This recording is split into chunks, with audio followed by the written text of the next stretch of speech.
ఎక్కడికి వెళ్ళావురా? బయటికి వెళ్ళానమ్మా. నువ్వు మనూరులో వెళ్ళినట్టు ఇక్కడ ఎటు పడితే అటు వెళ్తే ఒప్పుకునేది లేదు. ఏ? ఇది మనూరు కాదు. కానీ ఇది కూడా ఒక ఊరేగమ్మా. మనూరుకి ఈ ఊరికి తేడా ఉంది. తెలుసమ్మా. తెలుసా?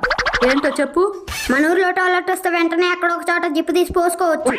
ఆ కానీ ఇక్కడ టాయిలెట్ వస్తే ఎన్ని బజార్లు తిరిగినా గింత ఖాళీ ప్లేస్ కూడా దొరకట్లా.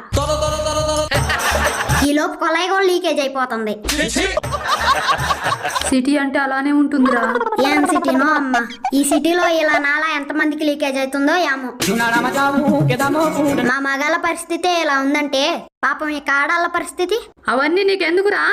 అమ్మా, ఈ ప్రభుత్వం వారు ఎలక్షన్ అప్పుడు ఎన్నో హామీలు ఇస్తారు కదా. అవును. మరి ఇలాంటి సిటీల్లో 1 కిలోమీటర్కు టాయిలెట్ కూడా కట్టించొచ్చుగా. నీకేం పని లేదా?